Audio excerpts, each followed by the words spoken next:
రే ఇది పట్టుకోరా. ఏంటమ్మా ఇది? ఈరోజు నీకు బేరం ఎలా ఆడాలో నేర్పిస్తున్నాను. దేనికమ్మా? దేనికేంట్రా? మొన్న కిలో ఆలుగడ్డలు 30 రూపాయలు అయితే నువ్వు ఎంతకు బేరం ఆడావు? 29కి. ఎవడ రూపాయికి బేరం ఆడతాడా? ఈరోజు నేను చెప్పింది జాగ్రత్తగా నోట్ చేసుకో, లేకపోతే రోజు నీకు ఫుడ్ కట్టు. ఇప్పుడు నువ్వు ఒక ఫ్రూట్ షాప్ కి వెళ్ళావు, అక్కడ పుచ్చకాయ కేజీ 30 రూపాయలు అంటున్నాడు. నువ్వు ఎంతకు బేరం ఆడతావు? 10కమ్మా. ఒకేసారి అంత తగ్గకూడదురా. 5 రూపాయలే తగ్గేయాలి. ఇప్పుడు 100కి 3 యాపిల్స్ ఇస్తున్నాడు. నువ్వు ఎంతకు బేరం ఆడతావు? 95కమ్మా. అదేంటి? నువ్వే కదా ఇందాక 5 రూపాయలు తగ్గించాలన్నావు.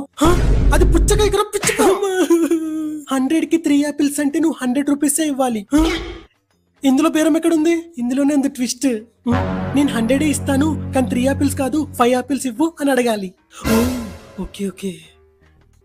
కొన్నిటికి మాత్రమే నువ్వు రేటు తగ్గించు అని అడగాలి, మరి కొన్నిటికి మాత్రం అదే రేటుకి కొంచెం ఎక్కువ ఇవ్వు అని అడగాలి. అర్థమైందా? అర్థమైందమ్మా, ఇప్పుడు చాలా బాగా అర్థమైంది. అమ్మయ్యా. ఇప్పుడు కేజీ టమాటోస్ 50 రూపీస్ ఉంది. నువ్వు ఎంతకు బేరం ఆడతావు? చెప్పరా.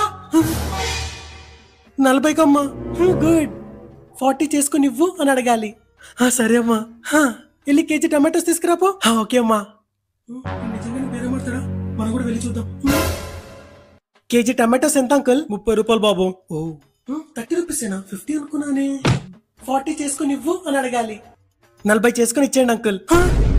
కేజీ 30 రూపాయలే బాబు. లేదు అంకుల్, మా అమ్మ 40 చేసుకుని మన 40కి ఇచ్చేసేయండి. 40 కన్నా 30 ఇచ్చినది బాబు, 30కి తీసుకో. లేదు 40కి వేయండి అంకుల్. చెప్తున్నాను కదా.